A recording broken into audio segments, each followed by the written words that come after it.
हा तिसरा अध्याय खूप महत्त्वाचा आहे, कारण यात शिवपुराणाची कथा सांगणाऱ्या आणि ऐकणाऱ्या दोघांनाही कोणती नियम पाळायचे असतात हे सांगितलं आहे. कथा ऐकल्याने खूप मोठं पुण्य मिळतं हे तर आपण दुसऱ्या अध्यायात पाहिलेच आहे. पण ते पुण्य पूर्णपणे मिळवायचं असेल तर काही गोष्टी पाळायला हव्यात. या अध्यायात त्याच गोष्टी सांगितल्या आहेत. यात सांगितलं आहे की कथा ऐकणाऱ्याने सत्य बोलावे आणि मनाला शांत ठेवावे, खोटं बोलू नये आणि मनात कुणाबद्दलही वाईट विचार आणू नयेत. फक्त शारीरिकच नव्हे तर मनानेही शुद्ध राहणे शक्य असल्यास उपवास करावा. म्हणजे कथा चालू असताना खाण्यापिण्यावर नियंत्रण ठेवावे. जमिनीवर चटई किंवा साधे आसन घालून बसावी. मोठमोठ्या खुर्च्यांवर किंवा आरामदायक पलंगावर बसून कथा ऐकू नये.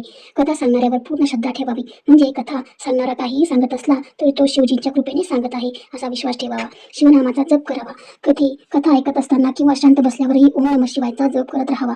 अशाच प्रकारे कथा सांगणाऱ्यासाठीही काही नियम सांगितले आहेत. त्याने कोणताही मोह मनात ठेवू नये. कथा सांगताना कुठलाही अहंकार बाळगू नये. लोकांची प्रेमाने आणि आदराने वागावे. या अध्यायात आणखी एक गोष्ट सांगितली आहे, ती म्हणजे पुराणात कथा ऐकणाऱ्याने कथेच्या शेवटी कथा सांगणाऱ्याला दान द्यावे.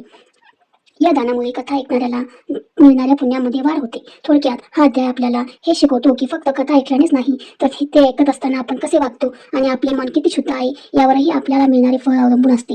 हे नियम आपल्याला फक्त देवाची भक्तीच नाही तर एक चांगला माणूस म्हणून जगायलाही शिकवतो.